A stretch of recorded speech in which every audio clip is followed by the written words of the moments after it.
As you probably have heard, some very big things have happened, but the biggest seems to be that the GDP just announces all the way down to 1.6%, and it's heading south. It's going to get worse.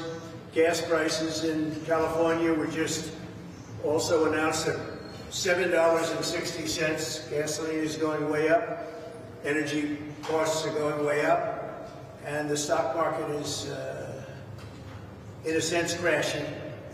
The numbers are very bad. This is Bidenomics. It's catching up with him. It's lucky that it's catching up before he leaves office as opposed to after he leaves office. But this is Bidenomics. It's destroying our country at the border, destroying our country with other countries. They no longer respect the United States. I think the dollar's in tremendous trouble in terms of currency. This is going to be the standard, and it's going to be the standard with me. With Biden, you're going to lose. The dollar is the standard. That'll be like losing the biggest war we've ever lost.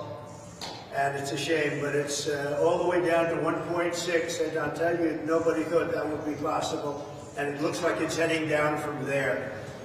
So that's very bad news. This morning I met with great people, construction workers, some Teamsters, and other unions, and some not in unions, and we had a fantastic morning. You were there, some of the press was there. Great show of support. As you know, some tremendous polls came out over the last 24 hours where we're up in all of the swing states and up nationally. But one came out where we're down very little in New York. New York traditionally isn't won by Republicans anymore. It used to be 50 years ago, but not anymore. And I think we have a good chance of winning New York. We're going to give it a big play. We're going to the South Bronx to do a rally.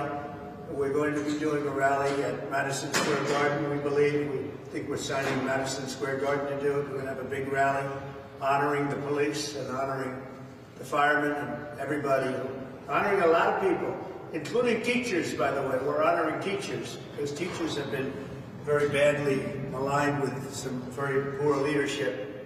But we'll be honoring the people that make New York work, and we'll be doing a number of large rallies. It'll be very exciting. But we think we have a real good chance of winning New York. And again, the swing states, we're leading in every one of them, and by a lot, not just by a little, by a lot. But the big news today, I think, is the 1.6%. When you look at 1.6 GDP, that's a number that nobody thought was possible. That's a real bad number. And it looks like the projections are heading in the wrong direction. And that's why the stock market's down so big today. So in the meantime, I'm at this trial. My constitutional rights have been taken away from me. But every single expert, every legal scholar, every respected scholar has said this is no case. There is no case here. This is just a political witch hunt. I think that the Supreme Court has a very important argument before it today. I would have loved to have been there, but this judge would not allow that to happen. I should be there, but he wouldn't allow it to happen. I think he puts himself above the Supreme Court, which is unfortunate, isn't it? But the argument on immunity is very important. The president has to have immunity. This has nothing to do with me. This has to do with a president in the future, for 100 years from now. If you don't have immunity, you're not going to do anything. You're going to become a ceremonial president. You're just going to be doing nothing. You're not going to take any of the risks, both good and bad. I mean, you're going to make some great decisions and save the country, and you're going to make some decisions which are unfortunate, but that's the way it is. But you're not going to do anything if you don't have immunity, because otherwise you're going to be prosecuted after you leave office for doing something like going into an area, going into a country, doing lots of things that you wouldn't be doing. And we don't want a ceremonial president. We have to have a real president. And assuming you have the right person, that can make a big difference. You saw that for 4 years when I was president. We were respected all over the world. We had the best economy we've ever had. Everything was good. We had no wars. We defeated ISIS. We had no wars. We had no nothing. But we were respected all over the world. And now it's a disgrace. We also, by the way, had the single best border ever in recorded history of our country. We had the best border ever. We built 571 miles of wall. We were going to build 200 more miles, far more than I said we were going to build. But we had a country that was respected, and now we have a country that's a joke. It's being laughed at all over the world, and you have riots at all the universities. The only place that's locked down is this courthouse because they don't want any supporters here. They don't want MAGA here. They don't want anybody, and this thing is locked down like a buttoned-up vest, and it shouldn't be.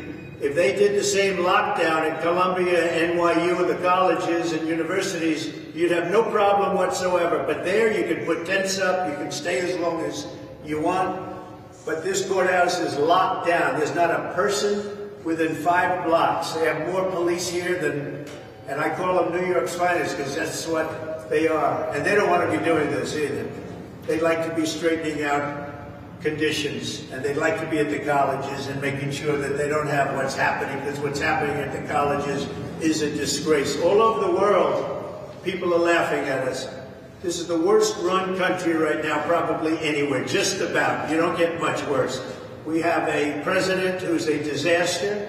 We have a president who's the worst president in the history of our country. All you have to do is look at the millions of people coming in from prisons, from mental institutions, and terrorists. They're coming in at levels we've never seen before. So I'm going to go in now and sit in front of a case, election interference. This is the way they think they're going to get elected. But I guess, based on what I'm looking at, it's driving up my poll numbers, not driving them down. Thank you very much.